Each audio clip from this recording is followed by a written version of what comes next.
Hi, everybody. Super stoked to be with you here today.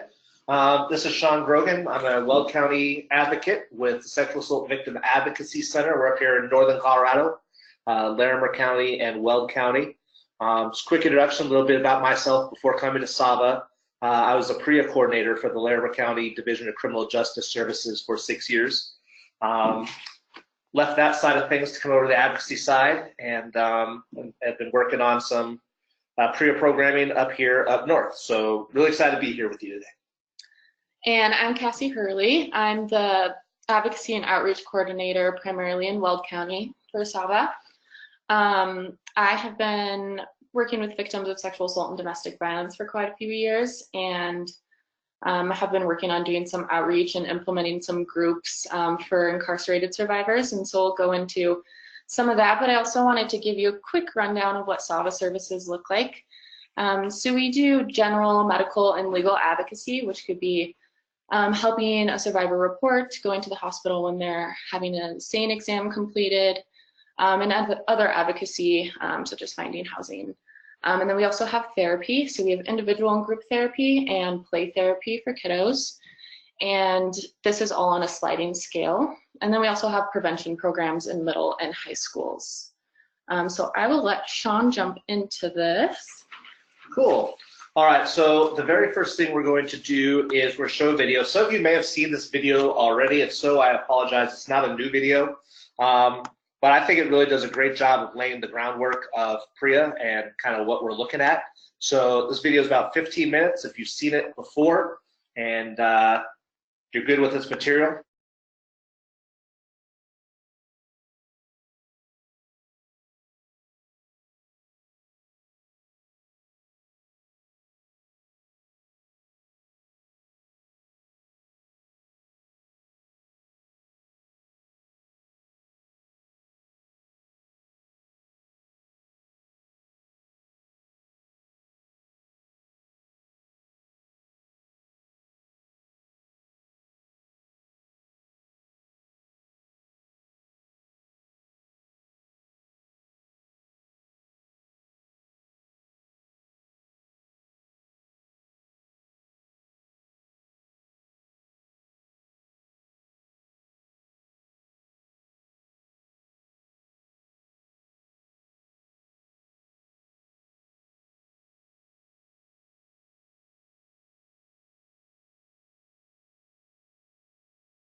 All right, cool. So I hope not too many of you have seen that before. There's several videos out there that are shown to inmates upon intake. That's one of the PREA standards, is that there has to be a PREA orientation. This is the one that they show here up north, and so I just thought I'd share that with everybody. We'll open up for questions here in just a little bit if you have any questions about that video. But for now, I just kind of want to talk about all the different kinds of incarcerative facilities that we have in this and other states, because I think a lot of times we don't think about just how many different kinds of places incarcerate people, whether it's just for a couple hours or years. So on the screen is a list of all those places. We're going to do a quick overview of each one of those. So we'll start with the federal prison. So Denver had, or sorry, we're going to start with, where are we? Yeah, we're going to start with our federal prisons. Our federal prisons are managed by the Bureau of Prisons. That's a division of the Justice Department through the United States government. I've included the name and the phone number of the National PREA Coordinator for the Bureau of Prisons. Her name is Jill Roth. Surprisingly, for somebody located in DC who's got such a heavy job, she is really accessible and available. So she welcomes phone calls, she welcomes emails, and usually she gets back to you within a couple days. Really first-class person. So encourage you guys to engage with her if you're ever dealing with a federal facility. We have 3 facilities in Colorado. One is in Inglewood. You might have seen it on top of the hill surrounded by a golf course. Needless to say, that's a low security facility. And then there's really 4 different facilities in Florence. There's a medium security facility, there's a low security facility, and then there's like a work camp kind of facility that they have there. And then just down the road from there is the one that everybody knows about, which is, you know, the news media calls it the Supermax. It's actually called an AdMax. It's pretty high profile cases, pretty bad characters are housed there. So those are the 3 facilities, 6 facilities, however you want to describe it, here in Colorado. And again, managed by the Bureau of Prisons. So go through Jill Roth if you have any problems. Their website is actually a great website too. You can find out each facility's PREA coordinator as well on their website, so you can check that stuff out. All right. Next one that we have here in Denver is our Immigration Holding Center, our ICE Center in Aurora. It's actually one of the biggest immigration holding centers in the country. And surprisingly, I don't know if many people know this, but Denver has, outside of Washington, D.C., the largest federal workforce in the United States. It's just a huge area with a lot of federal agencies and federal employees. So part of that is the Aurora Detention Facility. It's managed by a private prison group called the GEO Group. The GEO Group manages private prisons and other things throughout the United States. Their PREA coordinator's name is right there on the sheet. Again, you guys will get this via email, this PowerPoint, so all that information will be available to you. Her name's Phoebe Moreland.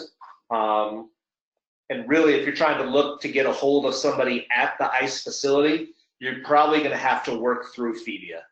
They're hard to get a hold of out there. They keep their personal information and contact information pretty close to their vest. But Phoebe is usually pretty accessible out there.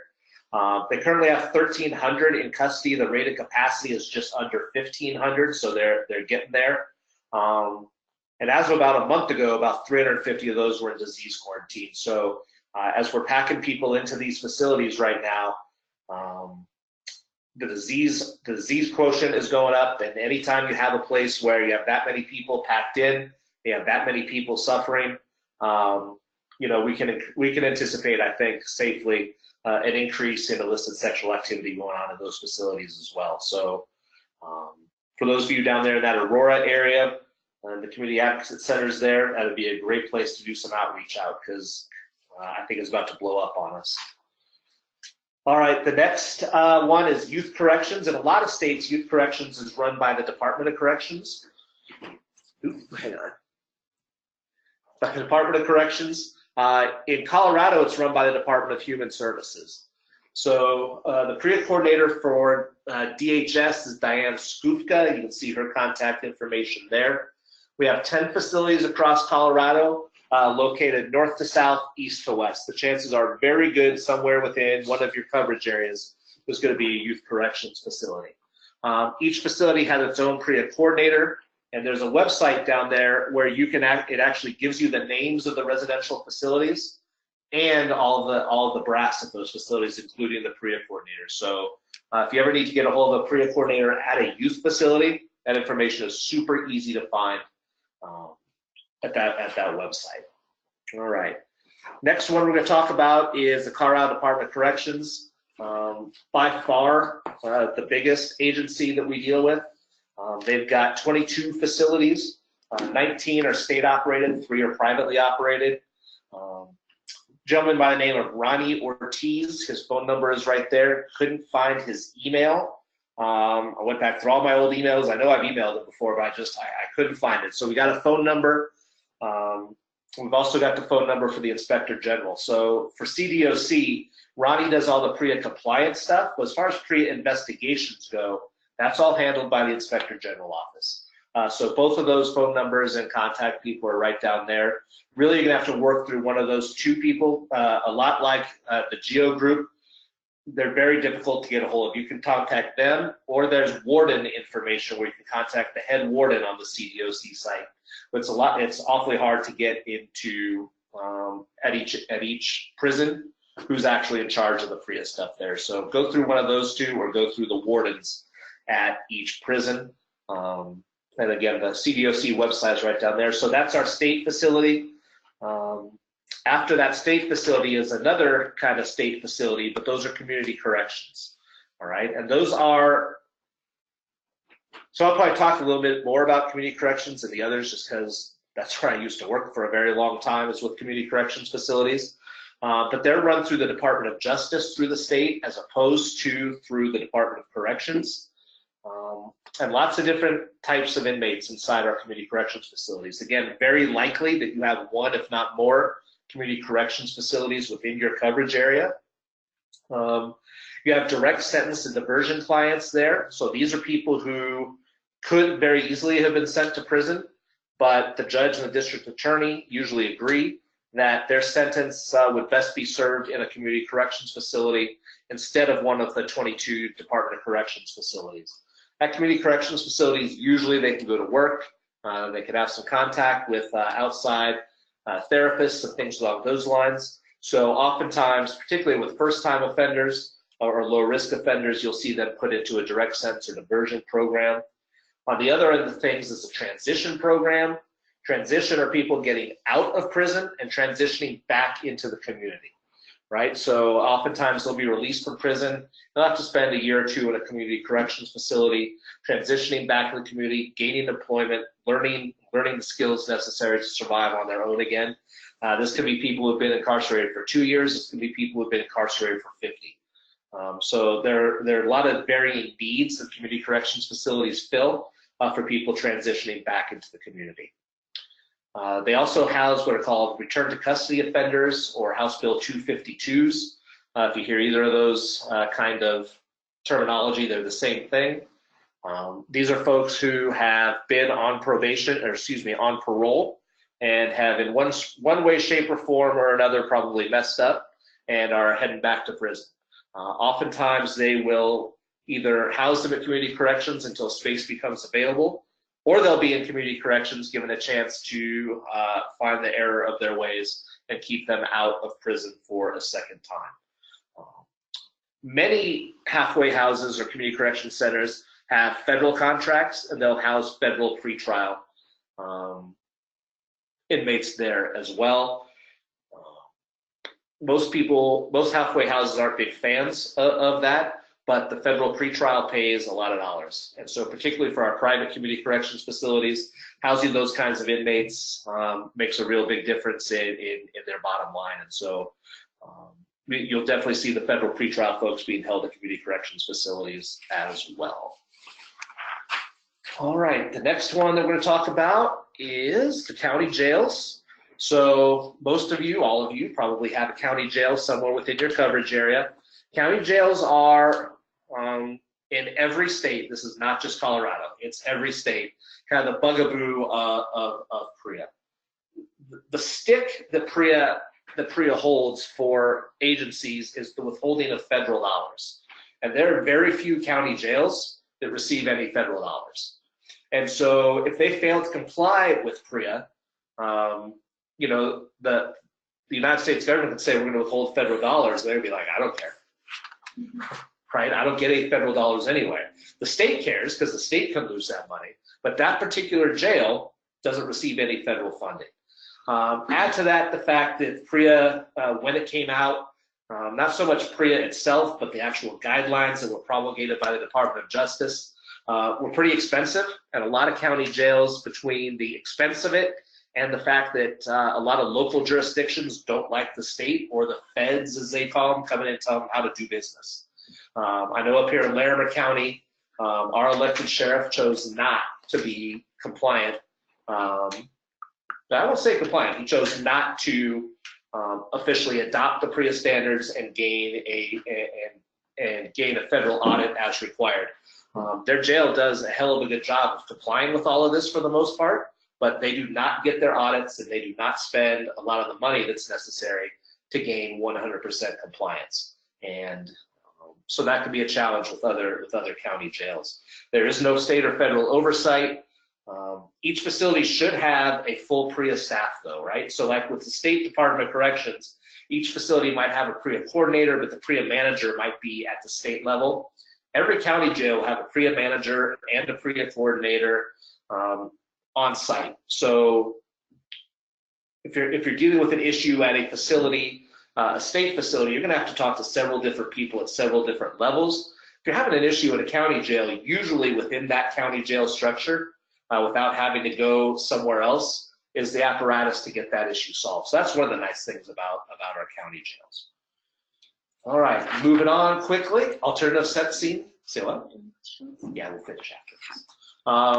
Alternative sentencing facilities. So these are very similar to community corrections facilities in that the inmates are allowed to go to work. The inmates are allowed to have more open visitation. They're allowed to go to outside medical services, things along those lines. But usually alternative sentencing facilities are run through the county apparatus as opposed to the state apparatus.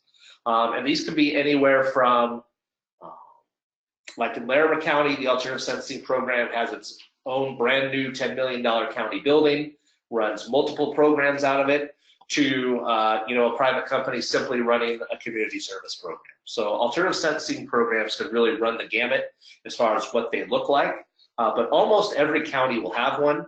Most counties will run their work release programs, some kind of work crew program out of the sheriff's office. Some counties, Larimer's one, Mesa's one, will have their own actual division that runs those programs as well outside of the sheriff's office. So you'll just have to do some research as to what that looks like in your own coverage area. But most everywhere will have them. They're gaining a lot of traction within the last, say, 10 to 12 years. They're shown to be statistically more effective in rehabilitating the offender and having less recidivism. And they're certainly more cost effective as well. So they're gaining a lot of traction. If they're not in your coverage area, they will be soon. Alrighty. And then kind of the last one that a lot of us don't think about are remote holding areas, right? So every time there's a Broncos game, every time there's a Rockies game, every time there's a concert at Red Rocks, every time there's what's the big marijuana gathering, the 420 gathering, the April 20th gathering, whatever that is, they've got on-site remote booking sites, right? And that's just so they don't have to do a ton of transportation to the jail and all that stuff. Those are really, they technically fall under PREA. There's often a mixed crew of police and deputies there, so oftentimes a lot of people who don't have a ton of jail experience. Our detainees are almost always drunk or high. There's a low level of supervision, a low level of detainee separation. So all of this adds up to a place really ripe for the possibility of sexual harassment, sexual assault. And so, you know, if you're engaged in discussions with your local law enforcement over PREA stuff, this would be a great one to bring up that not a lot of people think about, and ask what they're doing, you know, at their remote booking sites to ensure the detainee's safety, because that's kind of a really big deal.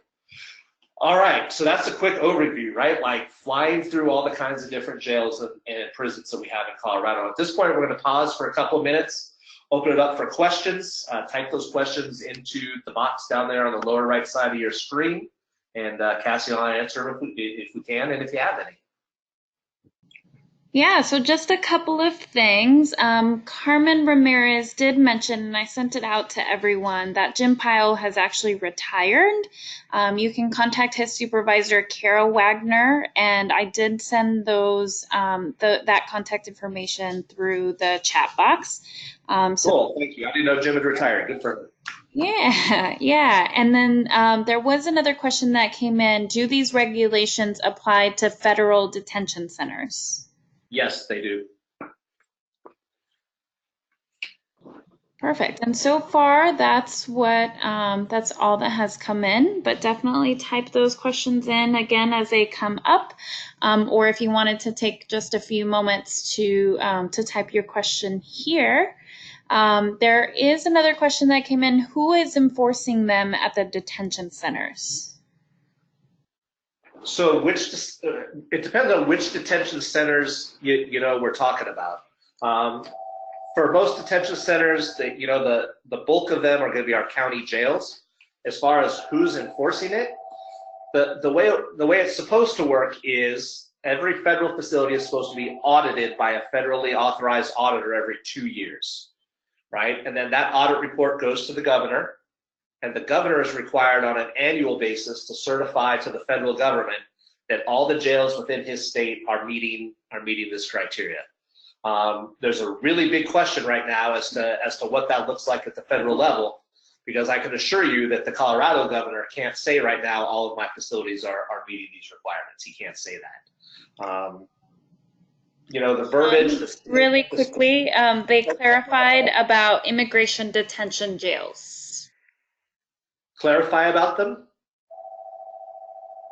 No, the question was specifically about immigration detention jails. Who enforces them at the immigration detention jails? Gotcha. Same thing. It goes to the federal government. Immigration detention centers are required to have the same federal audit as any other facility, and the governor again has to certify that those facilities are meeting those requirements. So if you were to go to the GEO Group website and look at, I forget exactly what site it is, but you can go down and you can find their annual PREA audit reports, right? And you can see what they're doing well on, what they needed to correct, if there are any corrections, action plans, things along those lines. The audits that they do are pretty thorough. But there aren't very many auditors, and there are a lot of audits to be done.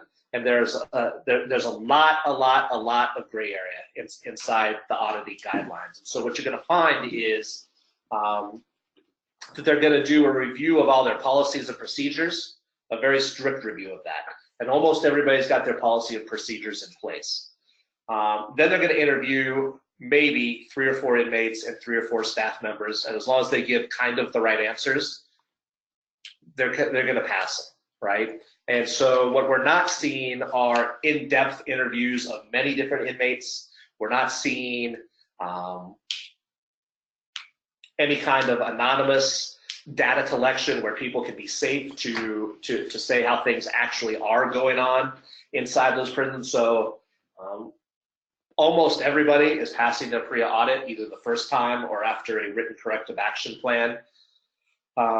From what I'm hearing, I don't have access to all the latest data, but from what I'm hearing, most everybody's passing. The second round of audits that started last year that are ongoing, from what I've heard, I'm really glad I'm not a PREA coordinator anymore, are much stricter because I think there was a lot of concern about the level of thoroughness on the first one. So to answer the question, the federal government is responsible for making sure that the governors are certifying that the local, that all the prisons within their state are passing. And so if there were a problem at the Immigration Detention Center, that would go through the Department of Justice to ICE, and the ICE would have to take care of that at that facility and review its contract with the GEO Group. Great, thanks, Sean. And then there was an additional question about, is GEO Group providing any support services? I honestly don't know exactly what that looks like down there. I don't know if GEO Group has employees who are providing support services, or if the federal government is contracting GEO Group and GEO Group is contracting other services such as mental health care, medical care, food services. I wish I could answer what that looks like, but I'm not sure.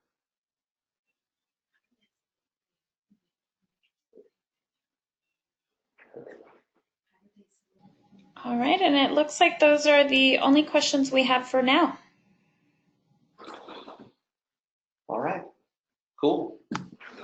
Let's move on. I'm going to just briefly overview our relevant standards as they relate to community advocates. So let me get to that sheet and we'll get going. So the first one is inmate access to outside confidential and support services. So you heard them talk about, it was Christine Craig from Just Detention International who said to the inmates, you have access to outside community advocates and outside mental health care if you need it. So the one thing that we have to remember, and we'll talk about this later, is anytime that we're entering the world of corrections, our concern is always going to be, you know, the emotional and psychological place that the inmate is in, right? That's what we do. The jail and prison's main concern is the safety and security of their staff, inmate, and facility. And so sometimes these ideals butt heads, if that's the best way to say that. So oftentimes, if they have inside mental health, either employees or contractors, those are going to be the only people that they're going to allow them to talk to, whether we come in or not. And technically, that allows them to meet their obligation under PREA as far as mental health goes. We are still allowed as advocates to meet with any victim that requests to meet with us, but we can't necessarily get our services in there. So Cassie or I, the jail is required to let Cassie or I into their facility to meet with the victim, but they are not required to let our therapists in, if that makes sense. And so they have to provide outside victim advocates and emotional support services related to sexual abuse. Throughout, one of the things that we're finding, the more research we do, is a lot of jails and prisons and community corrections facilities have a local outside advocates group posted and in their inmate handbook, and they've got posters up because these are all the things they have to do to meet certain pre-requirements. But if you ask them, have you ever met with those groups? They'll be like, no. Do you even know who the executive director is? No. Right? I mean, it's a really weird thing that a lot of these jails, prisons, and particularly community corrections facilities are finding local groups and printing their names as far as the eye can see, so their auditor sees that it's up, but there's been no relationship developed yet. And that relationship is what's most important. We're going to talk about kind of moving forward. The facility has to enable reasonable communication between the inmates in as confidential a manner as possible. That's a quote from the standards, right? And so with our jurisdiction up here in Fort Collins, Larimer County, and Weld County, we've arranged to have access to what's called the attorney phone, right? It's a 100%, they say, I hope, 100% confidential phone where inmates can talk to their attorneys and other people where their confidentiality is guaranteed by law, all right? Our confidentiality is not guaranteed by law, but we have to be informed and the inmates have to be informed to the extent of which our conversation is being monitored. Right? So if we're on a phone call with an inmate, they're required to either tell us then or have a policy in place that tells us, hey, this call is being monitored, just so you know. Right? So there's no way that we can think a conversation is confidential and have it not be. Right? That would be against PREA law. Okay? But they could totally tell us, you know what, we're not giving you a free phone. We feel like the security aspect to doing that outweighs you know, the inmate's right to confidential conversation with you. And at that point, we're stuck, right? So that's one thing that I would like to see PREA do a little bit better on. And then the last thing is the memorandum of understanding.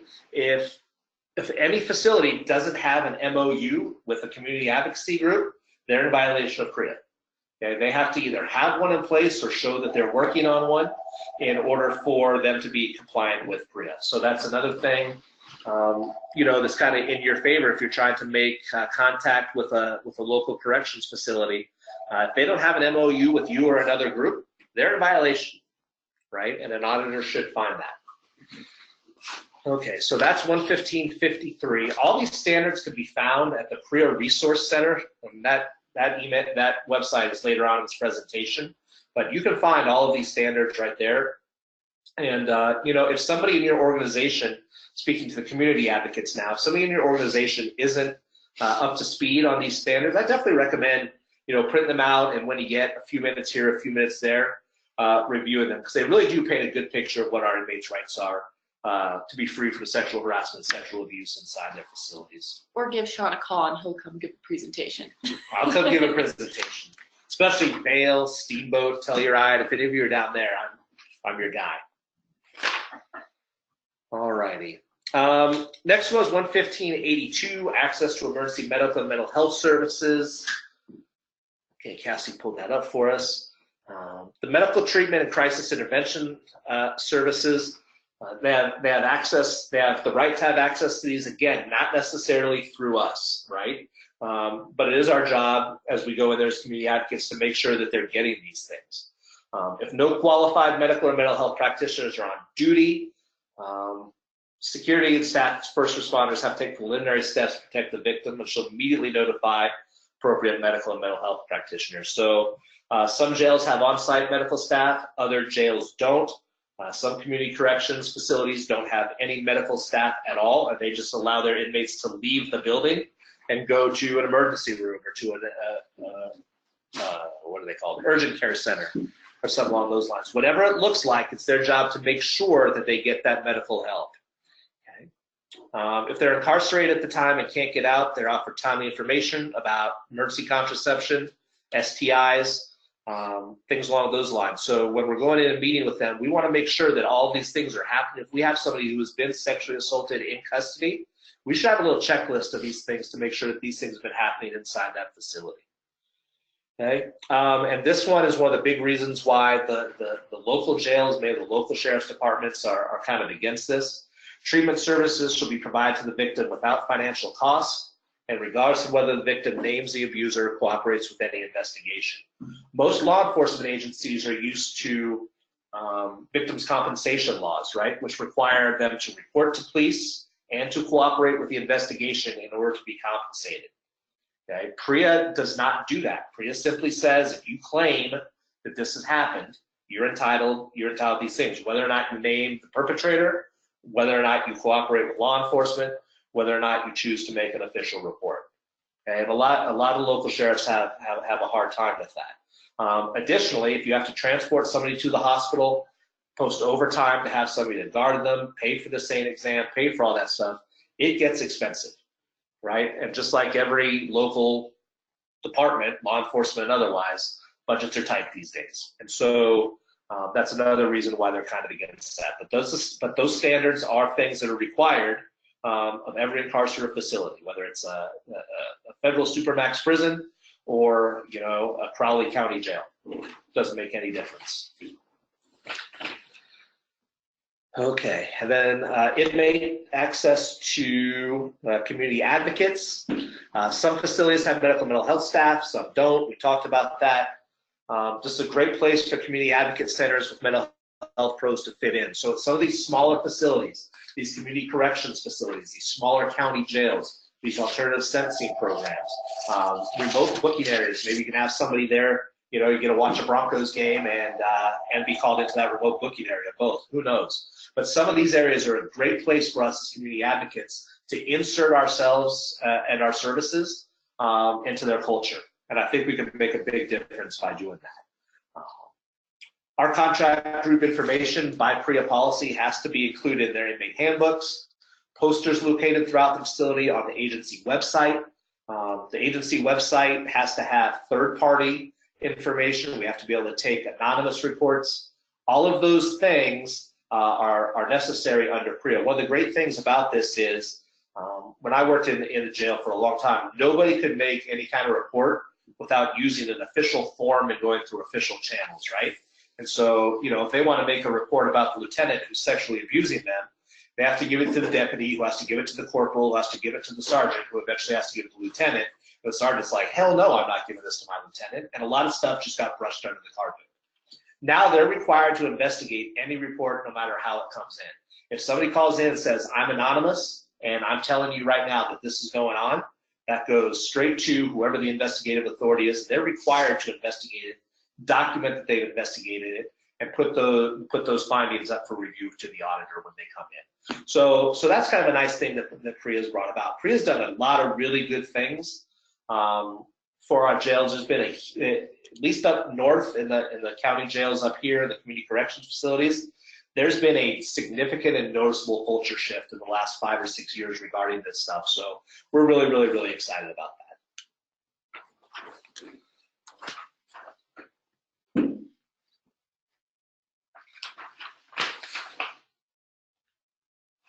Did that one. Okay, kind of our last slide regarding review of relevant standards. We talked about confidentiality. I'm sure all of us who are community advocates have some sort of spiel that we put out there right away to know about the limits of our confidentiality. Super important that we put it out there too to our prison inmates that, hey, this information is confidential, or just so you know, we could be being recorded right now. Okay, it's really important that they know that. We don't want them opening up to us when they think it's private and not.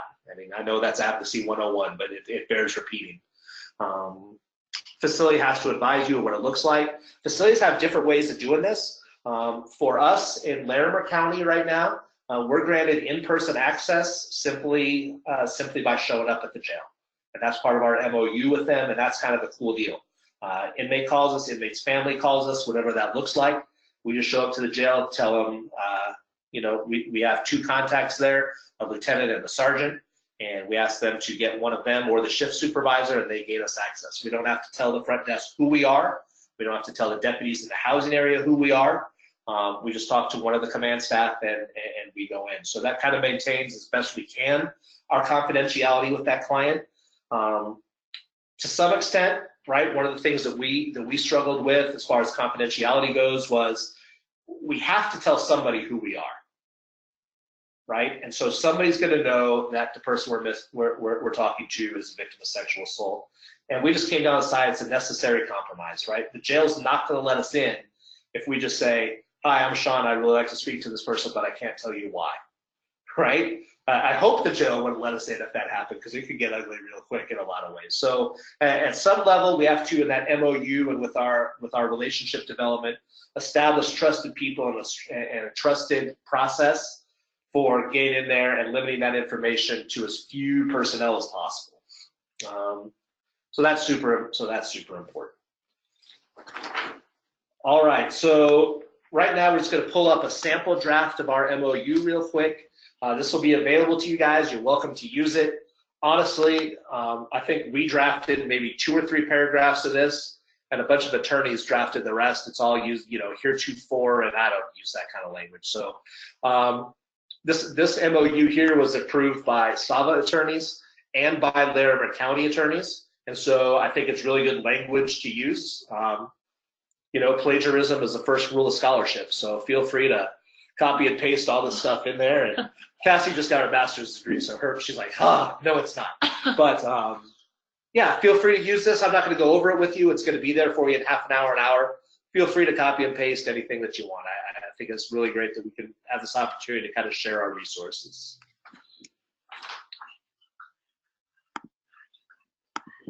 Oh, right. So as far as what's my MOU slide?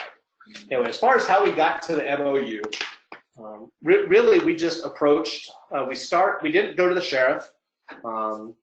We figured like the sheriff probably's got better things to do, but we did go directly to the jail commander. Is who we went to, and the jail commander said, "I don't have time for you. I'm going to put you in touch with my inmate services lieutenant and our PREA coordinator." And so that's who we wound up drafting this MOU with, was the inmate services lieutenant. Her name is Stacy Schaefer, up here up north, and with the PREA sergeant, who's the PREA coordinator there. I think he's a professional standards guy too. I'm not sure about that, but his name's Aaron Smoyer. And we sat down in a meeting, kind of hammered this out, and currently that MOU is waiting to be signed. So we're pretty excited about the way that all went down. It was a long process. It was a couple months getting in there and getting all the I's dotted and the T's crossed and the lawyers involved and all that kind of stuff. But once it happens, you can see some of the provisions in there when you look at it are pretty unique, I think. I think if everybody could get those provisions inside their local jails and local community correctional facilities and even state and federal prisons, I think we could take huge strides toward impacting the culture of those facilities. It includes us training their staff in terms of sexual assault response.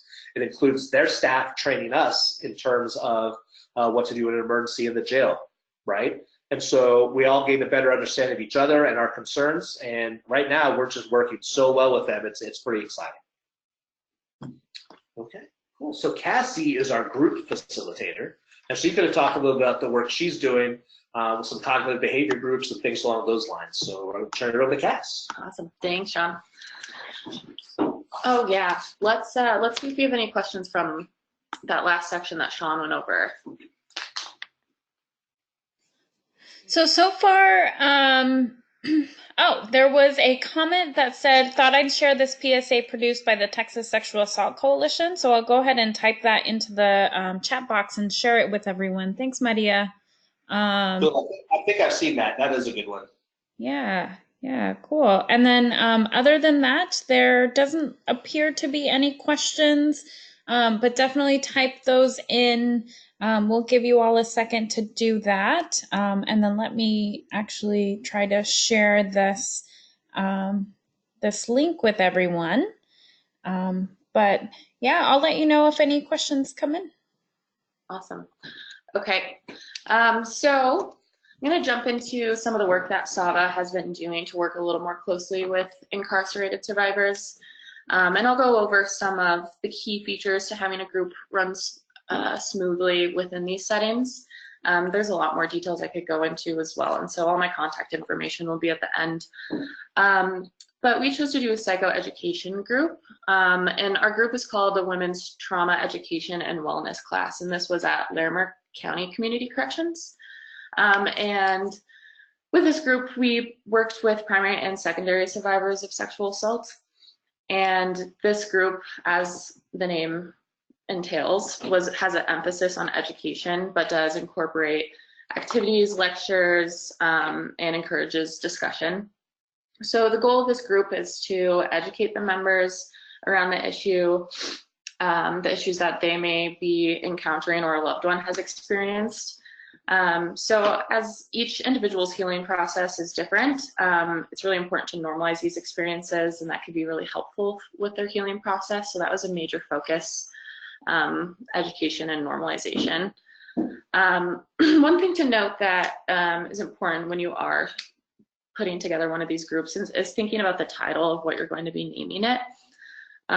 So we avoided using sexual assault or sexual trauma in the title, just in case if staff were hanging up flyers in the facility or if members were bringing handouts back to their rooms, it wouldn't be a circumstance where they had to disclose what the group specifically was or what trauma that they have, the trauma that they had experienced. So we use the term class also instead, we use the term class instead of group also, so members would have a better understanding that this would be an emphasis on education and not so much of just a processing group. So a lot of people think that there's going to be major differences in running a group in a correctional facility, but for the most part, it's ran very similarly to any other group in other settings that I've done as well. So, one notable difference is that not all members may be signing up completely voluntarily, and their caseworkers may have recommended them to be either part of their treatment or just thought it would be a good fit. So group members during our group were asked to sign in during each session and were held accountable for showing up to group, which can affect group participation. But for the most part, after our group members got comfortable with each other, everyone was participating pretty highly. One important thing is recognizing a welcoming environment for your group. And so let's see, making sure small things like your facilitators being across from each other. So they're more members of the group as well, kind of eliminating that big power dynamic, and making sure that members have materials needed for different learning styles. So having handouts, an opportunity to take notes, blank sheets of paper, and things that you don't think would be big deals, but are very helpful. Having the chairs in a circle, so it's encourages a little bit more participation as well. Let's see.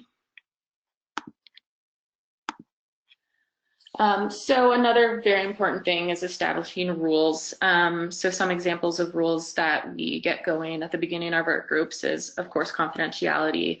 When it's appropriate to take breaks, especially when you're discussing triggering information, allowing that to be giving people members an opportunity to step out of the room or take a breather at some point. Being respectful of other people's views, not talking over one another, and if they find themselves speaking up a lot in group, maybe take a step back, and if you feel you haven't been speaking up a lot, take a step in. So those types of things I would typically brainstorm with the group too. So the group gets to be leading how this is and what they believe is important for the culture of the group. So what we did is we had a big sheet of paper and we just wrote down everyone's ideas of what they think would be helpful for them to be comfortable in the group setting. And then our structure of the group was an hour each week for 6 weeks, and we quickly found out that was not long enough. Longer than an hour and longer than 6 weeks to get through all the material we wanted to, because we ended up having great discussions during group, and we would love for the next time to be able to make that a little bit longer. Sorry, my voice is leaving me currently. So our curriculum that we did, each week we had a different topic, and our first one was going over trauma and physical responses. And so this went over stress activation, fight, flight, freeze, chemical reactions in the brain and memory, so you can kind of relate to what trauma is physically doing and how these experiences you're having are normalized by the makeup of your brain. The next week we went into coping skills. This included different grounding and breathing exercise, sensory, comforting, and distracting. We practiced a lot of these. And so at the end of each group for the rest of the 4 or 5 weeks, 4 weeks, we practiced one of these at the end, just to kind of be a good way to leave the room. And with that, it was cool to see different members liking different skills and being able to find out what works well for them.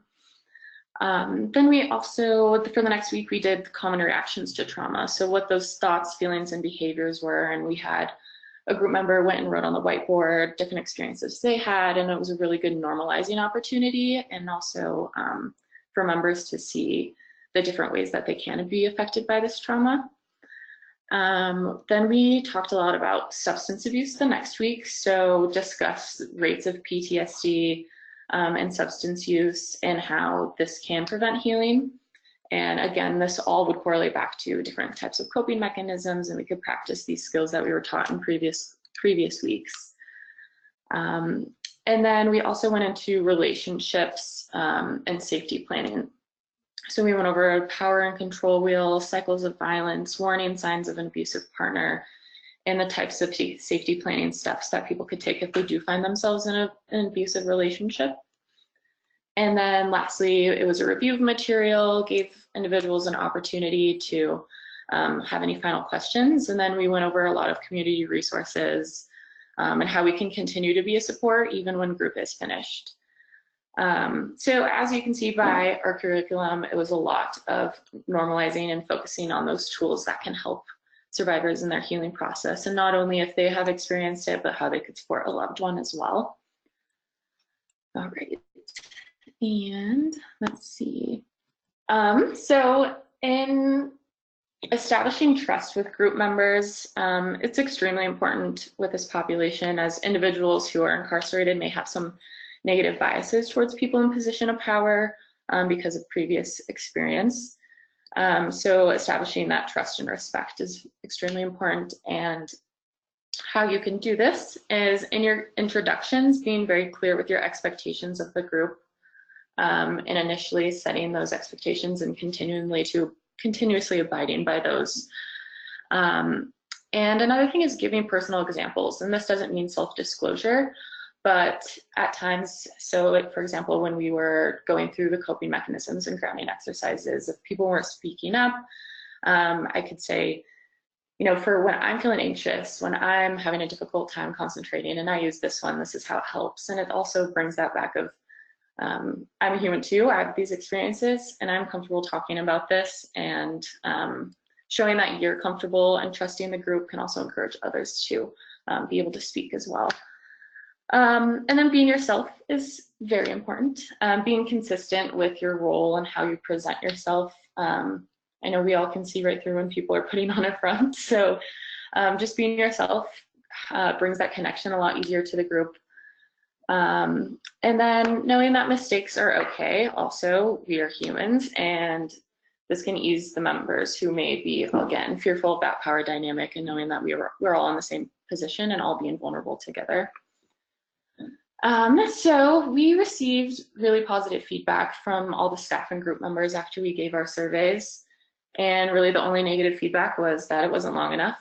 They wanted more than an hour, and they wanted more than 6 weeks. So that was awesome to have. And then we are currently in the process of implementing a group on the men's side of community corrections too. So we're excited to be doing that and get back another group in the women's side as well.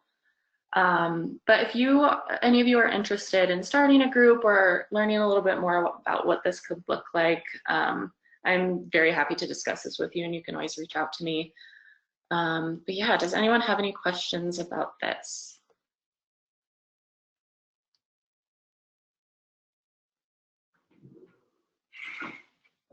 So it looks like one just came in. Was your group facilitated by therapists? So we had one therapist, my coworker John, and then myself, who is an advocate. So we always find it best to have two facilitators, and it flowed really well having John and myself in the group. There was another question that came in. Does attendance change week to week? It changed a little bit, but for the most part, we had the same, about 8 to 9 participants each week. One of the really hard things about county jails and alternative sentencing programs and some community corrections programs are that you don't get somebody who can come to a 9-month group session or something along those lines because they get released or they violate the rules and they go to another facility or whatever it looks like. So long-term attendance is kind of tough. If you're in a state facility or federal facility or something like that, oftentimes it's a little bit easier. Mm-hmm. And I think because of that accountability piece, having to report back to caseworkers, we did have pretty frequent attendance because of that too. Great. And then another question came in asking if you received a grant to run this group. We actually did not. We just provided this free. We just had a little time on Mondays, and we decided that we could do that for 6 weeks. And that's typically a lot of our outreach at SAVA. We try to do as much free education in the community as possible. It primarily is free. I don't think there's. Yeah, I mean, we have grants that dictate that we run X number of groups, and this counts, toward that. But this one wasn't specifically funded. It was general funding. Mm-hmm. Yeah. For outreach. Yeah, general funding, yeah. Someone just made a comment about leading a group for women in Texas and as a volunteer, and they were really glad they are bilingual. And sorry, what was that? Yeah, someone just shared with the group that it says, I led a group for women in Texas as a volunteer and was glad I'm bilingual. So just wanted to share that bit of information with you all. Yeah, absolutely. That is a skill I wish I had. But we do have bilingual advocates, and we also have a bilingual therapist. So depending on the populations, since we do pre-screening, recognizing if anyone in this group that we did ran was a primary Spanish speaking, we would make adjustments to that, and we do have the staff to do that as well.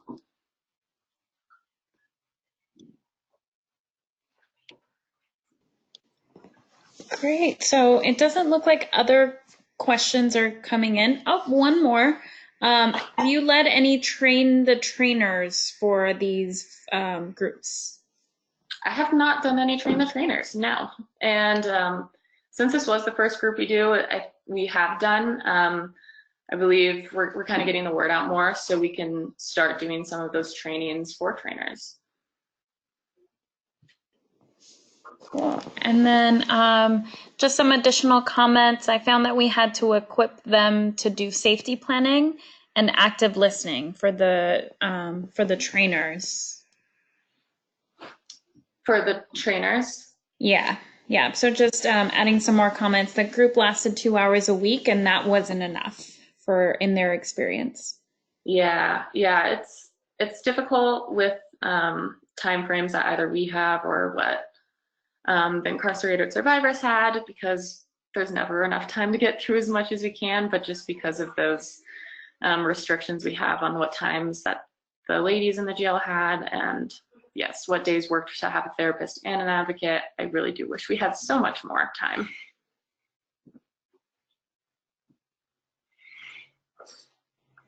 Great. So like I was saying, it doesn't look like any more questions are coming in for this section.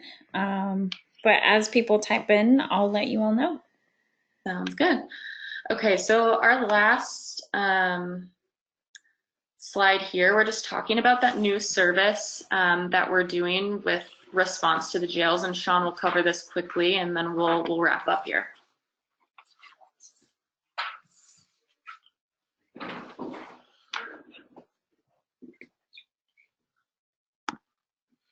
All right, so just hopefully as we start to move into facilities and things like that, I just want to put a few notes down about how to kind of prepare to visit these places.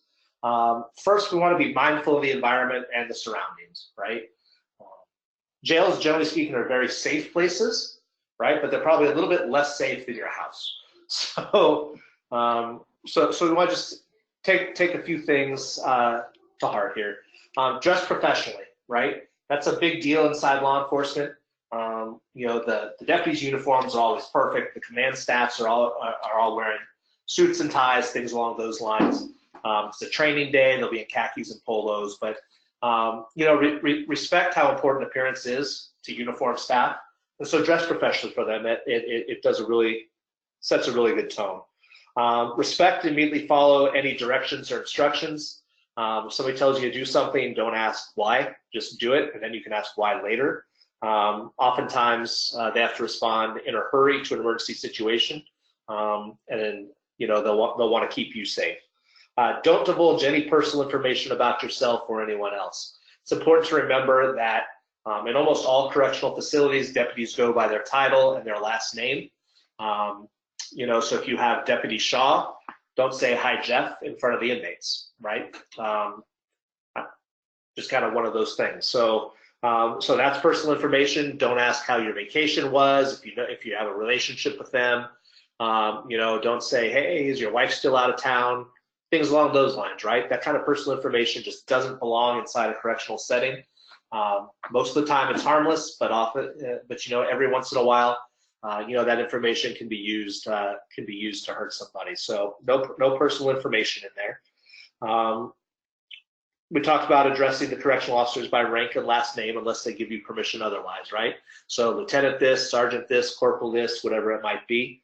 If they say, please call me Ted, feel free to call him Ted.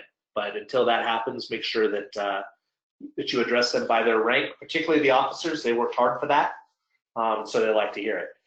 Become comfortable asking for help, instructions, directions, but only from uniformed staff. All right, so I know I just went to Larimer County Jail with one of our other advocates, and she had no idea where to go. Right? I mean, jails, once you get inside, like there's no east, west, north, south. Right? We can usually figure it out up and down, but even sometimes that gets a little confusing. And so, generally speaking, the control center in those facilities will be able to, through intercoms, walk you to where it is that you need to go. But if you get lost, just hang out. Somebody will notice you and come rescue you. But oftentimes there are inmate workers moving around the facility. There are contractors moving around the facility. These aren't safe people to ask about where to go. All right, just if you get lost, hang out, wait for a staff member to come find you. They will, for sure. If a facility emergency occurs, remain in place and scoot up against the nearest wall. Okay. When there's an emergency, there's always a react team. And then if you're in the area of the emergency, they are running as fast as they possibly can. A lot of very large booted people running really fast through the hallways. And so if you're not up against the wall, and it actually has happened, you will get run over. So if you hear a facility emergency, it'll come over the intercom. Just flatten yourself up against the wall and wait for somebody to come and get you. Be prepared. You may be screened with a walkthrough or a handheld metal detector, almost certainly will. Your belongings may be searched prior to entry. Anything that you don't need to do the job, you'll have to turn into the front desk. And some facilities, just depending on the relationship you have, they may search you via pat-down search. So that could be pretty uncomfortable, but just be aware that that's something that could happen. And it's not a TSA pat-down search either, right? It's going to be a full pat-down search, so be prepared for that. Leave everything other than ID and necessary paperwork in the car or office. If you have your car, you can bring your keys in and turn them in, but don't come in with, a big bag of stuff. Don't come in with a knife. Don't come in with things along those lines. They won't grant you entry, and they might not hold it up at the front desk for you. That make you go back and leave it somewhere else. Arrive 10 to 15 minutes prior to your scheduled appointment. Again, oftentimes there's a lot of busyness going on there. So if you show up right at game time, they might not quite be ready for you. So show up 10 or 15 minutes early, and don't schedule any appointments immediately afterwards. I've been stuck inside a facility for like 4 hours once, where I was ready to go and they had some kind of emergency that locked the building down, and for 4 hours I couldn't get out. So just a heads up that could happen. Don't schedule anything for immediately afterwards, because you very well might miss it. So just a heads up on that. There's a million other things. My phone number and email are on here. I'm happy to talk with anybody about it. These are just some of the biggies.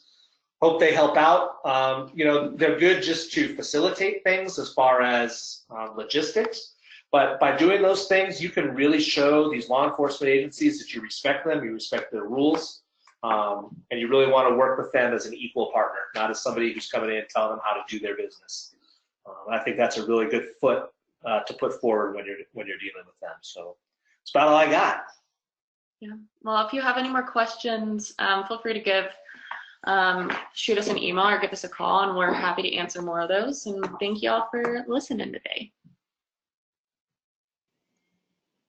Great, thank you both. We'll just give a few other seconds to see if anyone will type in any questions.